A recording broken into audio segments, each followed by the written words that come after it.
Celeb Savant is a career retrospective type interview focusing on singers, actors, and industry experts. Join Barrett Edelstein now as he dives into the entertainment world.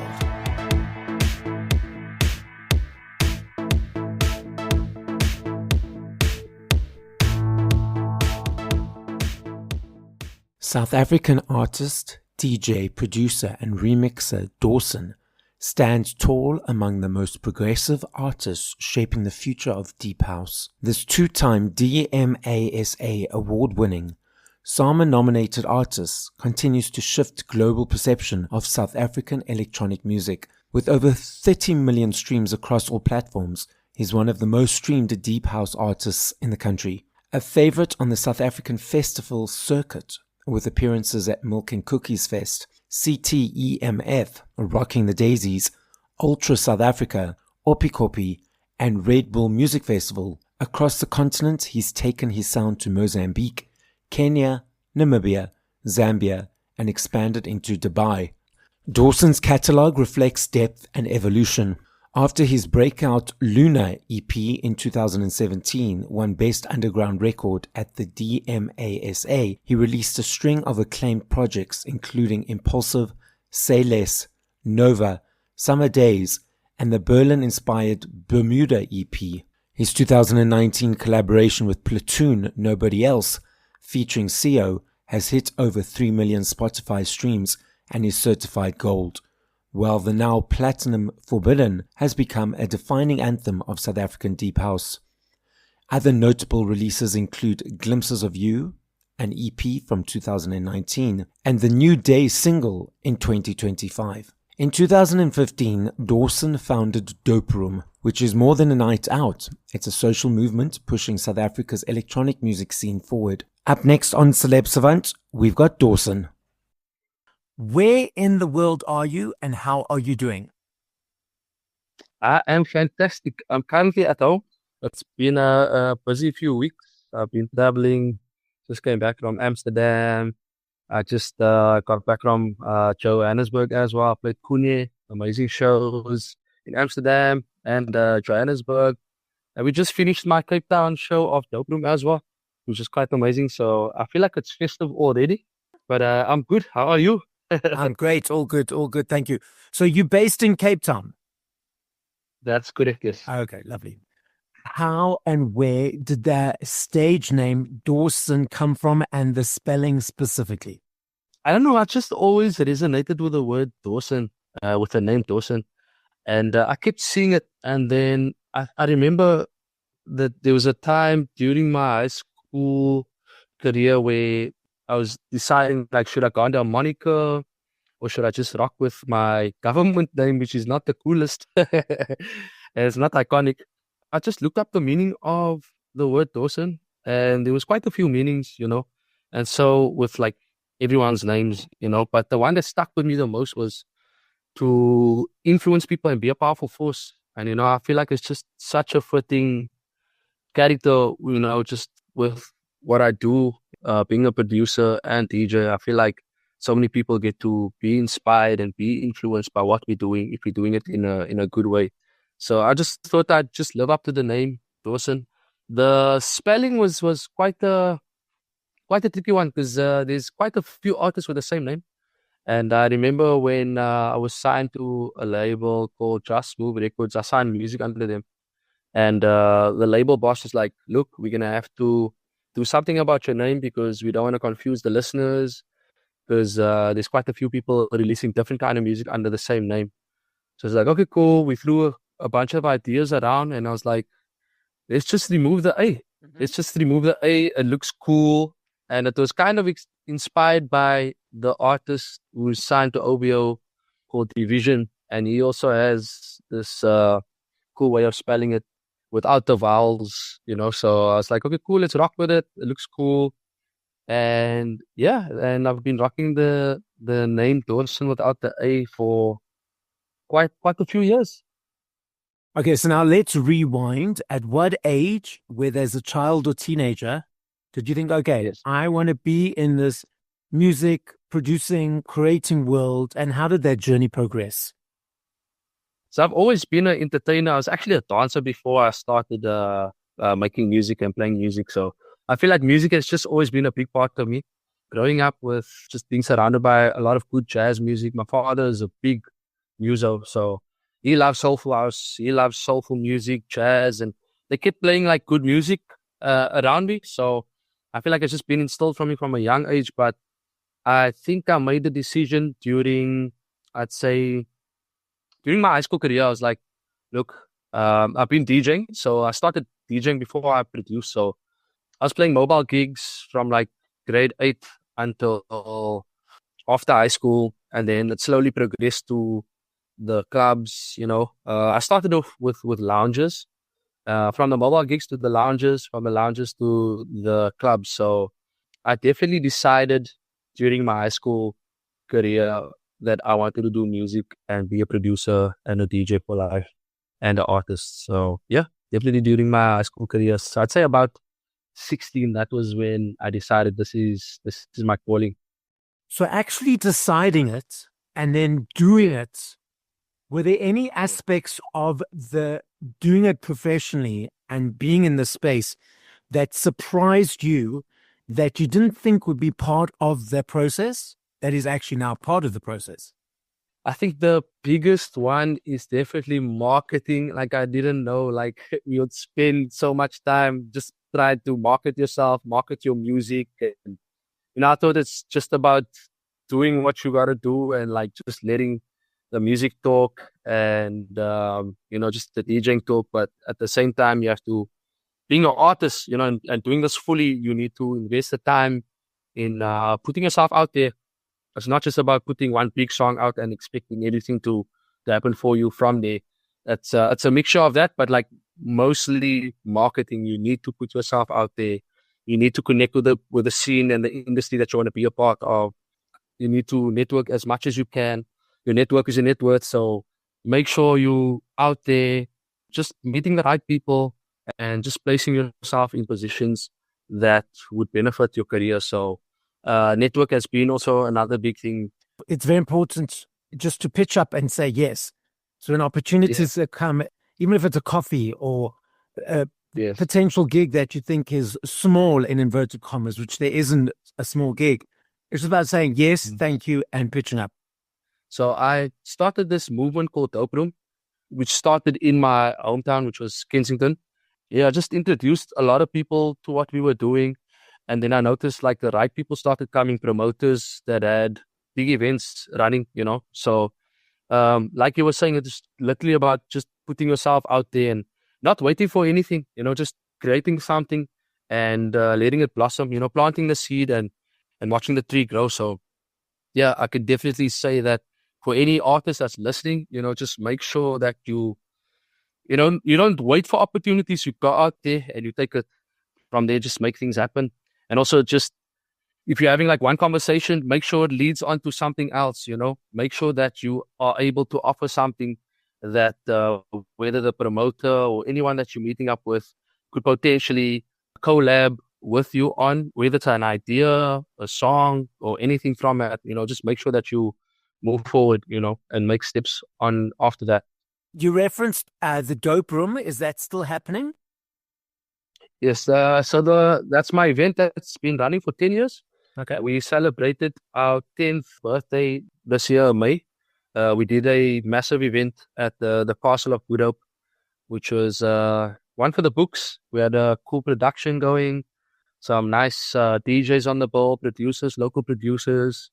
Yeah, people showed up in numbers and we had such a good time, just spreading the music, spreading the culture and celebrating each other in music. And so is it an annual event? So it happens bi-monthly. This year we decided to change the strategy up a bit. So we've been pacing them out, making sure that we host every 3 or 4 months. With that, we were able to like push the production and have bigger spaces for us to gather. And it's been good. We've been doing some regional work as well. We did Joburg recently. So we did 3 events in Joburg.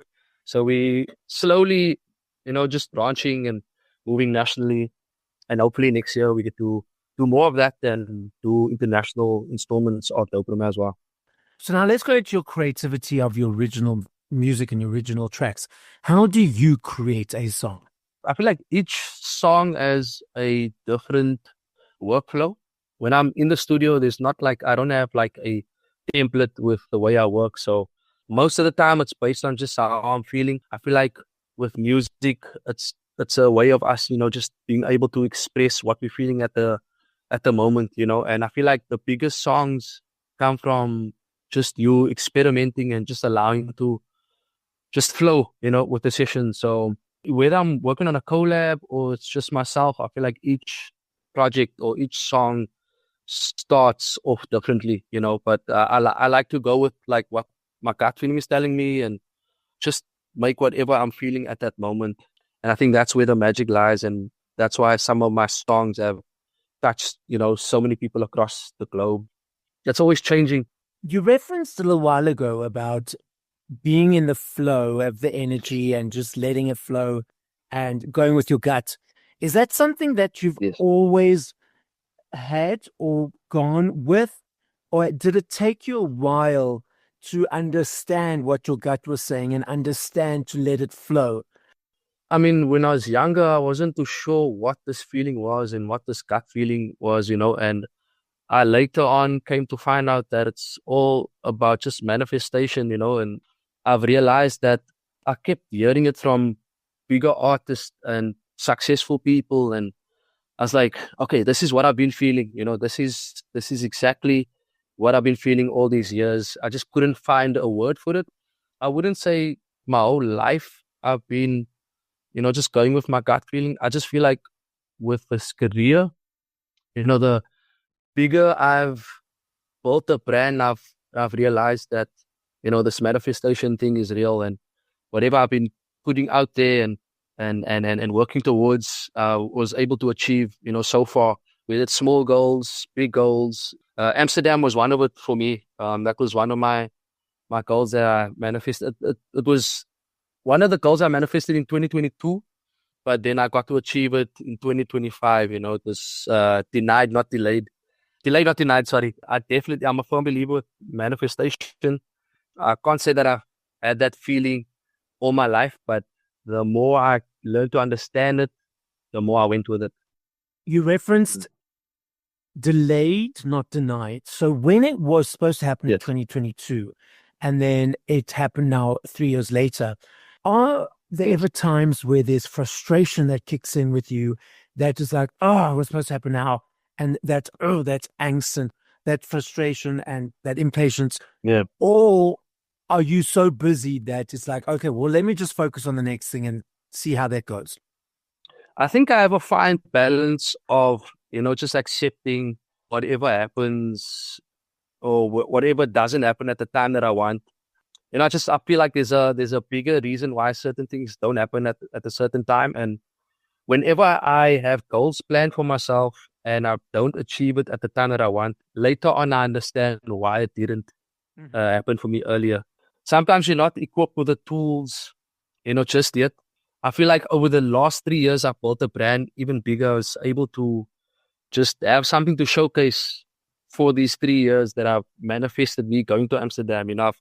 I've built my catalog in terms of my music. I was able to network a lot better. And I feel like back then I probably wouldn't have been ready for all of the things. And I probably wouldn't have found the Global Pass initiative that I'm a part of now, and they've actually helped, just make sure that this whole experience has been fruitful and paradise as well. It would have probably been a whole different experience back then. And I was with such a lovely bunch. This is just like one example of manifesting something and not getting it at the certain time and achieving it later. Or I wouldn't have wanted to experience this at the earlier time, because the people that I've experienced this milestone with and witnessed and got to experience, with this journey, I can't really put it into words, but like you can't put a price to it, And I definitely think there's a bigger reason for certain things not happening at a certain time and, achieving it at God's timing and divine timing. You referenced you or your creativity or your name being a brand. a lot of people who are fans of Yes. artists don't realize that an artist is a brand because they just see, oh, there's so and so. But artists are now a brand because it's about promoting your marketing, all that kind of stuff, as you mentioned before. Let's put it this way. For any listener who doesn't understand why an artist is a brand, what would you say to them? Everything that an artist is about has some kind of linkage to one another. You know, the way you present yourself online says a lot about the kind of artist you are, you know, and what kind of music you put out. Many hats that an artist has to wear, and to have a strong brand, there's so much connected to it. And when you tick all these boxes off that an artist needs, I feel like the support is just a whole lot stronger, and you have longevity when it comes to your fan base. You know, all of that is interlinked with one another. This is something that I mentioned over and over. You can be so good at the music thing and put out amazing music, but like if you don't tick off all the other boxes as an artist, I don't think you will have such a strong appeal to a target audience that you want to appeal to. Yeah, it's very important to make sure that you present yourself in a certain way, your music sounds a certain way, you look a certain way, and that's how you just grow a stronger fan base and, you know, just stand out from the rest as well. But it's also when you present yourself as your brand, as the way that you reference, it's also about being authentic and not about what the record labels 100%. want Yes. or what the filters are Yes. doing or what social media is doing. You Yes. are the authentic self, and then you take note of those various aspects as you move forward. Yes. Absolutely. I fully agree, and my career has been built off, you know, just being authentic and just to create something out of whatever flows in you, you know, and eventually, like with my sound, I mean, that's something that I didn't really plan. It's such an identifiable sound now because it's me, you know, or listening. So when you want to sound like someone else, you'll never be exactly like that person. You'll always have something unique because it's you that's presenting it. But yeah, I firmly believe in just being organic and being yourself, and you definitely tend to have a stronger love and appreciation when you're doing things organically, and you know, and doing it with its like truest form and essence. Because people feel that, you know, people feel more attached to things that are more organic. You know, whether it's you meeting someone, if someone has a facade or they have this chip on their shoulder, like 9 times out of 10, you're not really gonna enjoy the person. If they're organic and they're real and they give you exactly who they are, and I can guarantee you it'll be the best person that you'll meet, you know, just because they allow themselves to be organic and natural, you know, and comfortable. That's my view. You have played, as you mentioned, lounges, clubs, events such as Amsterdam festivals. You bring the same energy, you bring the same intention to all those different venues or different iterations. What are the differences for you at performing at those different types of venues? I think with each space there's a different kind of energy, and with each slot time or set time, there's a different job that a DJ has to tend to or deliver. Yeah, I think with my sets personally, I take all those things into consideration, whether it's time, whether it's the space I'm playing in, city, whatever I play, it has to be something that I like. So whether it's Afro house, whether it's deep house, whether it's, you know, any subgenre within house, I'm still showcasing me. You know, it's something that I love. I think with each space, I definitely play it differently. I feel like bigger spaces require a lot more energy, you know, depending again on the time that you need to play. So I mean, it's like you can't really play like slow jazz music at like, you know, 11 to 12 at the massive like R&B festival or house music festival. You know, you need to cater for the people that's attending, and you need to read the room. You need to read the energy of the crowd and make sure that you give them the best performance, you know, but still having DJ etiquette. And I've seen this so many times over the past couple of years that I've been playing. But some DJs tend to play massive sets before a headliner and I feel like that's just not DJ etiquette. And it's okay for like the ones that don't really get it, but for anyone that's starting out, I feel like they just need to make sure that they know their DJ etiquette and know the rules and not be selfish in those moments, but at the same time still have a great time and represent you. Yeah, just put your best foot forward when it comes to sets and no matter what space you're in. Yeah, just make sure you do your best. You referenced earlier about reading the room and reading the energy. Is this something that has come naturally to you over from the beginning, or you've had to learn to develop it over time?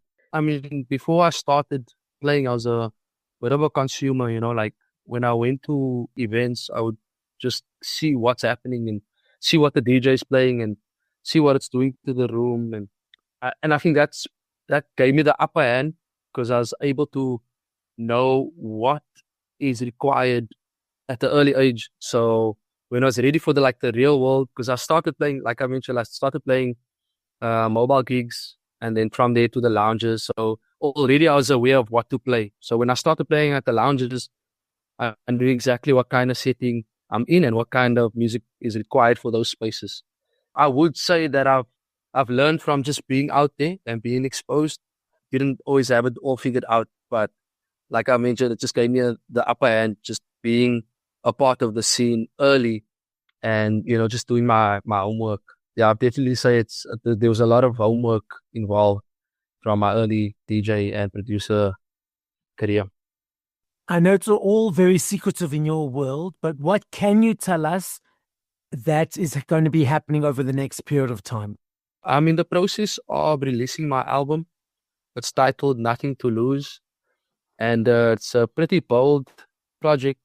We've got a house music with like the urgency of R&B vocals. So it's something that I've always wanted to do. People are familiar with like my vocal house stuff, but I've never put out a project with just vocals. And it's a 14-track album. I might just extend it with like a bonus track or two. It will be available on the 6th of Feb next year. I think it's a month of love, so it's the perfect time to drop a project like the one I'm dropping. So, and we've got some cool things lined up for next year. We're taking Dope Room to Namibia as well as Kenya. Yeah, we've got some cool things planned. But yeah, cat's out the bag. I'm dropping the album the 6th of Feb. And I'm excited that you're releasing an album because these days people focus on the singles or focus on the EPs. So I'm excited to hear and see and experience a full body of work that is of an album space. So I'm looking forward to that. I love this game. I know if I had to ask you this question in 2 minutes, in 20 minutes, or in 50 minutes, I know your answer will be different every time. I'm not saying favorites. I'm saying top of mind. If you had to push play to 5 other artists once we finish this conversation, who would those artists be? Okay, Party Next Door, Drake, myself, because I'm a fan of myself. Of course it is. I listen to like quite a lot of other genres, not just house music. So I'd say Low Shimmy is up there, and then R&B as well. I'm actually enjoying, I can't get his name. It's one of those new artists that I found on Spotify. I'm so bad with like getting the names off the bat because there's so much music like being dropped every single week. I at least have 4 off the bat. That's fine. That's fine. Dwson, the podcast is listened to throughout the world. As a final message, what would you like to say? I would like to leave the listeners off with just whatever you have planned for yourself, whatever your gut feeling is telling you to achieve, go for it. Don't procrastinate. Go get it. We spend so much time just chilling and putting our feet up on the couch. And, there's so many ideas that we have for ourselves. But I feel like we just need to take that first step. Whether it's if you want to be a vocalist, like go sign up to a musical school, make that reach tomorrow. If you want to be a DJ, get yourself some small equipment to practice on. There's also no time frame for whatever you want to achieve, whether you're 40 and you're listening, whether you're 50 or older. Like, do whatever you want to do. You have one life, and just achieve whatever your heart desires. Treat everyone around you with respect and love and kindness, and just continue to show love, even in a world where there's a lot of hate and a lot of negative things happening around you. Just don't let it change you.